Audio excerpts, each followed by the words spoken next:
आदेश सोनी ने आरोप लगाया है कि विश्रामपुर में गौकशी हो रही है, इसलिए हम जाके वहां के सब लोगों को मार काट डालेंगे। और इस किस्म के उसके भड़काऊ पोस्ट पिछले 4-5 दिन से हम सोशल मीडिया पे देखते आ रहे हैं। इनको हम थोड़े से हल्के में ले रहे थे, पर ये आज सारी सीमा लांघ करके लिखित में इनने आज एक पोस्ट किया है। उसमें के अंश मैं आपको पढ़ के सुना रहा हूं। विश्रामपुर के लोग अपने बचाव के लिए एड़ी चोटी का जोर लगा रहे हैं। ईसाइयों को हम लोग को ही खत्म करना है। 1 मार्च को हम उन लोगों के बहू बेटियों की इज्जत से खेलेंगे, चौराहे में उन लोगों के साथ अश्लीलता करेंगे। आप लोगों को जबरन हर एक घर में घुसना होगा, उनकी बहू बेटियों को छोड़ना मत, सभी को भ्रष्ट कर डालना है। मुझे प्रशासन का सहयोग मिला है, मेरे लिए ये काफी है। जहां कहीं भी ईसाई लोग नजर आएंगे, घर में घुस के सबको काट डालना, कोई भी प्राणी बचने नहीं पाए। हम भी उनके बाल बच्चों को काट डालेंगे। आप सबों के सहयोग जरूरी है।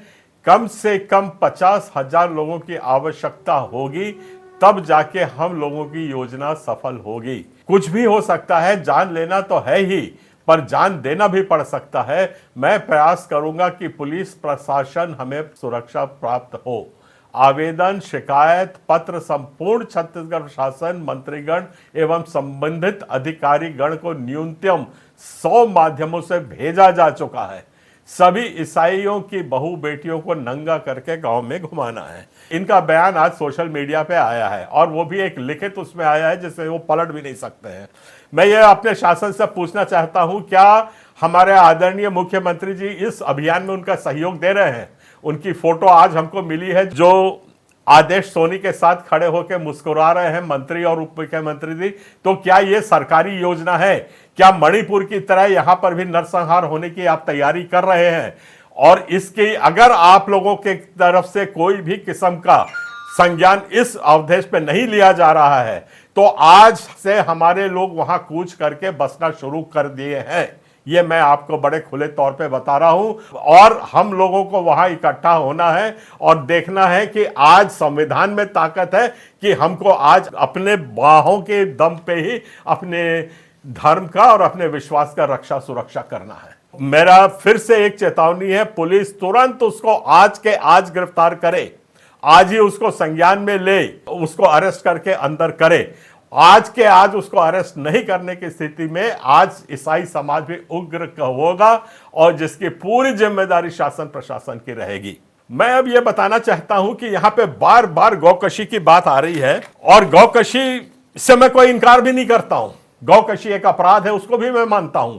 तो आज हमारा पूरा शासन प्रशासन और पुलिस अमला इतना विफल है कि 1-2 ऐसी अगर कहीं पे कुछ हो रहा है, ऐसे अपराध हो रहे हैं, तो उसको संज्ञान में भी नहीं ले सकती है, उनको अरेस्ट भी नहीं सकती है। और या ये कहिए कि भ्रष्टाचार का एकदम प्रभाव इतना ज्यादा है कि पैसा लेके सारे संलिप्त होकर के ये काम कर रहे हैं, और यहां पे ये सारे दोष हमारे ईसाई समाज के ऊपर लगा रहे हैं। ये हम कभी कतई बर्दाश्त नहीं करेंगे। मैं 2-3 आपको यहां पे पोस्ट दिखाना चाहता हूं। आदरणीय मुक्तेश्वर आनंद जी ने भी बड़ा बयान दिया है कि आप गाय काटे तो मरने के लिए तैयार हो जाए, और जो गाय काट रहे हैं उनको मार डालें। 1000 लोग निकल के आ जाओ, निकलो। गौ हत्यारों को फांसी मत मांगो, खुद उनकी हत्या करो और अपने लिए फांसी मांगो। बाद में कानून करेगा कार्रवाई, पहले हमें करनी है। हमें उसको सबक सिखाना है, हाथ तोड़ना है, पैर तोड़ना है, जो करना पड़ जाए हमको करना होगा।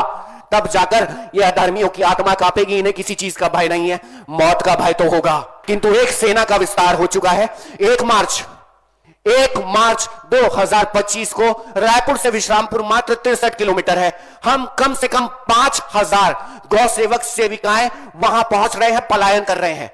विश्रामपुर, जनकपुर, गणेशपुर, ये तीनों गांव में 4500 की जनसंख्या है, जिसमें एक भी हिंदू, एक भी सनातनी नहीं है, केवल और केवल ईसाई भरे हैं वहां। हम पूरी आपके साथ सहमत हैं और आप इस अभियान में साथ रहेंगे। और मैं आपको ये 2-3 रिपोर्ट्स दिखा रहा हूं। महाराज जी, दैनिक भास्कर की रिपोर्ट को आप लोग देखिए तो उसमें लिखा है 24 लाख टन गौ मांस भारत से हर साल निर्यात हो रहा है, जिसमें 8000 गाय एक दिन में कटती हैं। चलिए मेरे साथ, मैं आपका साथ देने चल रहा हूं। सारे डिटेल्स आपको मेरे इसमें दिख रहे हैं। बाकी प्रेस इसको बताता आ रहा है कि दुनिया का सबसे बड़ा गौ मांस का निर्यातक आज हिंदुस्तान देश है। उसके लिए आप क्या कर रहे हैं? आपको विश्रामपुर में कथित अपराध, आरोप लगाए गए अपराध, जिनकी ना गिरफ्तारी हुई है, ना जांच हुई है, ना सजा हुई है, ना कुछ हुई है, और वहां पे क्या ताली बजाने के लिए पुलिस के 2-2 थाने खुले हुए हैं? वो एक अगर गौकशी हो रही है तो उसको अरेस्ट नहीं कर सकते हैं? एक तरफ आप जानबूझ के अरेस्ट नहीं करते हैं, पैसे खाते हैं, पैसे खा करके, और आप ईसाई समाज को कटघरे में खड़ा कर रहे हैं। ये बहुत दयनीय है, बहुत दुखद है। और मैं चेतावनी भी दे रहा हूं कि ईसाई समाज आज से 20 साल पहले का ईसाई समाज नहीं रहा।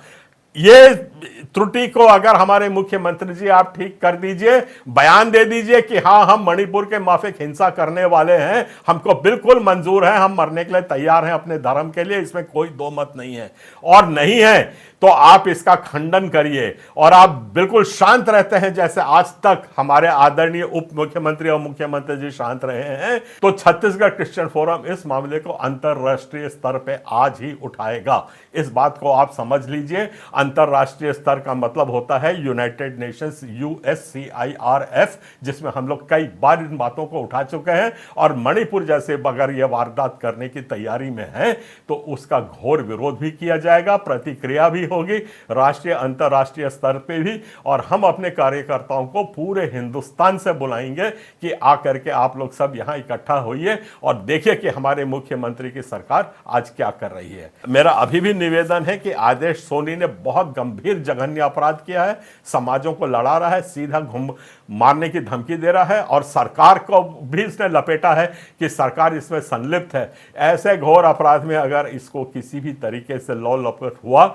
और इसका अगर अरेस्ट नहीं किया जाता है तो गंभीर परिणामों के लिए यहाँ की सरकार तैयार रहे। आप सबको धन्यवाद। और हमारे से जो सहानुभूति रखते हैं, इस मामले की गंभीरता को समझिए। बाकी समाजों पे भी हमला कंटिन्यूसली हम देखते आ रहे हैं, चाहे सतनामी समाज हो, चाहे साहू समाज हो, चाहे आदिवासी समाज हो, हर एक समाज के ऊपर आज ईसाई समाज के ऊपर ऐसा हमला हो रहा है। तो सत्य की आवाज के लिए आप लोग खड़े होइए, इसकी बात को समझिए कितनी गंभीर स्थिति में आज हमारा छत्तीसगढ़ चलता जा रहा है। और आज अगर चुप रहे तो आप सदा के लिए चुप रहेंगे। मेरी इस बात पे ध्यान दीजिए।